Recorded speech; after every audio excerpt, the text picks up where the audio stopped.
Well, the bar is high for me to say I'm joined by a man who needs no introduction. I know I did it with Joe Montana, and I think I can do it here as well. Tom Brady, thank you for joining us.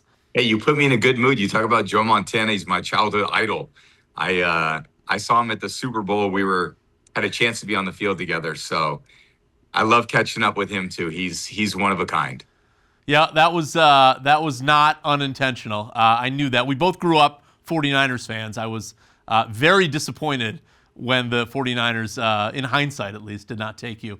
Gio Carmazzi, I think it was, in your draft that they decided was a better draft pick than the hometown 49ers fan. But look, this is a topic for another discussion. Don't get me started here.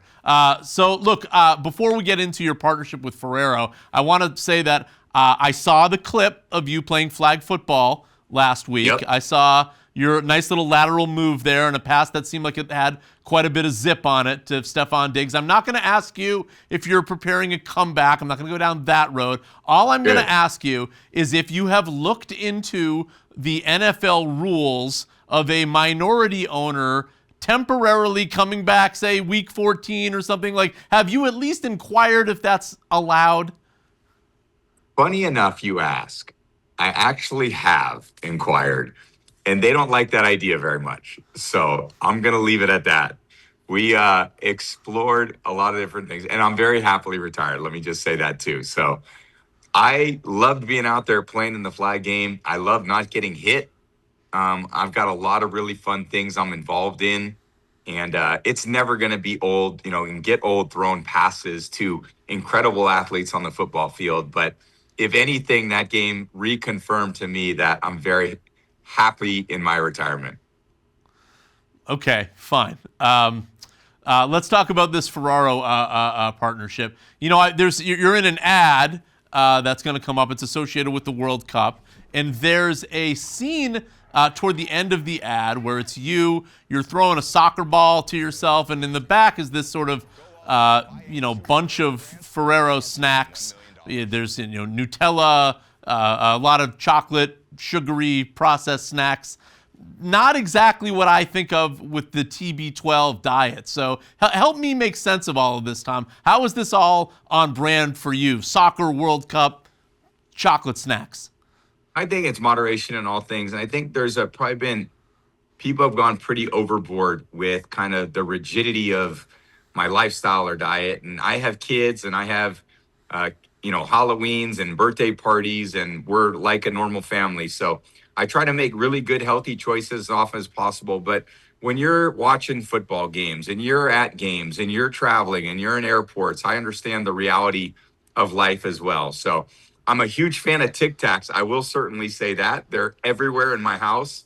They're in my, when I'm broadcasting, I make Nutella pancakes for my kids. When we were over in Milan for the Olympics, we were eating Nutella pizzas. So I make sure I still exercise a lot. I make sure I work out a lot. I drink a lot of water. So moderation in all things. We have one life to live, and we should enjoy it. You're sort of an endorser of all things, I feel like, these days. I know, even just off the top of my head, I know you did the Pizza Hut ad recently, the Dunkin' Donuts ad. Yeah, that was fun. How do you decide which one of these things you're going to do? And look, you don't need the money. Why do you do them? Well, they're fun to be a part of. And when I see good scripts and good writing, and, again, I'm on TV a lot too. So I like to engage with the fan base and understand that, I've been very fortunate over the course of my life to, have people make food for me all the time. And we've had nutritionists as part of our teams, and I've been very blessed to have that. And I know there's a lot of other people that are working really hard year round to provide for their family. And I have a lot of respect for those people and the way that, they go about enjoying their life too. So, again, a lot of this is, really fun, being a part of the World Cup, being a part of these campaigns that are going to be broadcast in front of tens of millions of people. I just want to get out there and have a great time with people.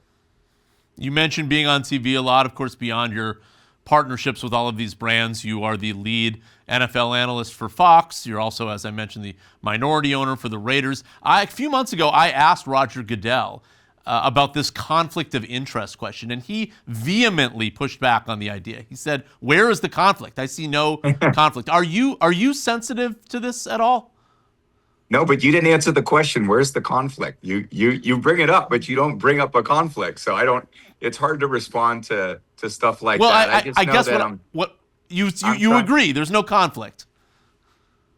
Well, what I don't know, I don't see one. I just love to get out there and broadcast the game, and I love to, everything I'm saying on television is for the fans so that they can have a better understanding of the game. If there's anything that Fox tries to do is we want to put on the best broadcast for the fans. We want to understand that people work hard throughout the course of their week, and they have 3 hours a weekend to kind of get out of their own minds and get out of their own work schedules to enjoy a game. So if we can provide entertainment, we can put on a great show for people, and we can talk about the game that I love and the way that I've committed to playing this game at a high level. I want to be able to teach the fans. I want to have fun with them. I want to feel like I'm sitting on the couch enjoying the game with them. And I've had a lot of positive feedback. And then as far as the Raiders, I think I'd love to continue to improve that organization in the best way that I know how, by playing kind of a strategic advisory role. And I love doing that as well.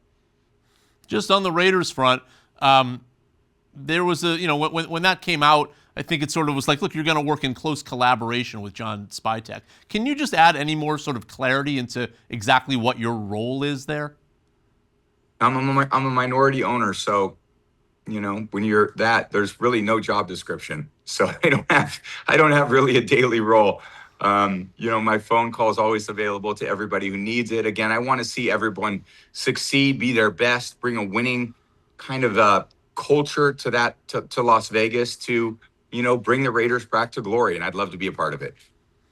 On the broadcasting front, I think there's widespread acknowledgement that you really improved from season 2 to season 1. And I'm curious, what is your assessment of how you were a broadcaster in season 1 versus season 2? I have the best partner in sports with Kevin Burkhardt. He makes every day that I show up amazing. Aaron Andrews and Tom Rinaldi on the field. Richie Zions, Rich Russo, our director and producer, the entire team at Fox is totally supportive. We have so much fun being together. It feels like, my version of the locker room 2.0 outside of the playing field. And I really feel blessed to go to work every weekend. And again, I want to try to do the best I can for the fans. Again, I know they make a big commitment to watching the NFL, following their teams, and I want to tell them why I think their team's doing a great job and in the areas where they need improvement. I mean, you're famous sort of for your physical work ethic, your commitment to training, your diet. How did you prepare or try to get better from season 1 to season 2? Is there a way to improve as a broadcaster? Well, I think you can improve in a lot of parts of life. I think there's a lot of areas physically, mentally, and emotionally you can try to be a little bit better every single day.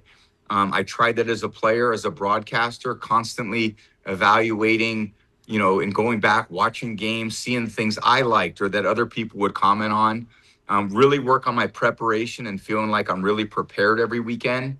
So a lot of it is going back to what my roots are. And I've always enjoyed kind of really getting in the zone and being focused and, making that commitment to doing this. I knew I couldn't be half in and I had to work really hard. And I've had the support from everybody at Fox, Eric Shanks, Brad Zager, Lachlan Murdoch, Jacob Ullman. These people are really important people in my life. I love working with them.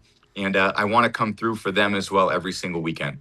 While I'm a 49ers fan, I grew up in Massachusetts. There is a cadre of fans in Massachusetts that were a little irked that as the Super Bowl announcer, you didn't just come right out and say, hey, I'm rooting for the Patriots. Like, obviously you have a job there, but I am curious if you have any message for the fans of New England where your allegiances lie these days.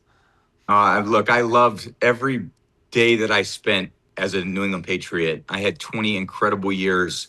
And I had my football journey took me to Tampa where I really enjoyed that experience.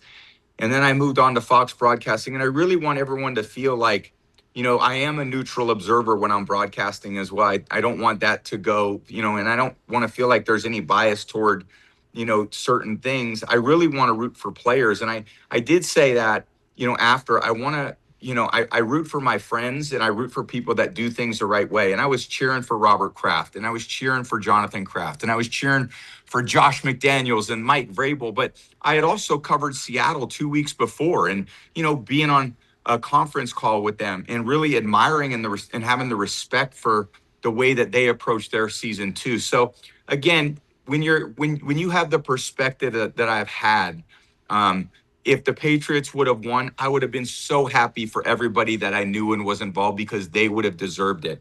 And Seattle played such a great game, they deserved it. And I'm not really a hater. So I want everyone to do great. I want my friends to do great. I want to see the guys who really put the work in do well. And then ultimately, the games, even when I was a player, they were decided on the field. And I always felt, you know what, you let the best team win. The best team's got to go out there and perform. Sometimes I was the best team and we won. Sometimes I wasn't and we lost. And I still had a healthy respect for my opponent. What is the Ferrero $1 million promotion? So it's basically just a sweepstakes, and you can win up to, fans can win up to $1 million just by buying two Ferrero products and scanning the QR code. And you go to goallinandwin.com, and a promotion runs through July 31st. So good luck. Get out there, get two products, see if you can win $1 million. I'll be loving that. Thanks, Tom. Appreciate the time. Thank you. Great to talk to you.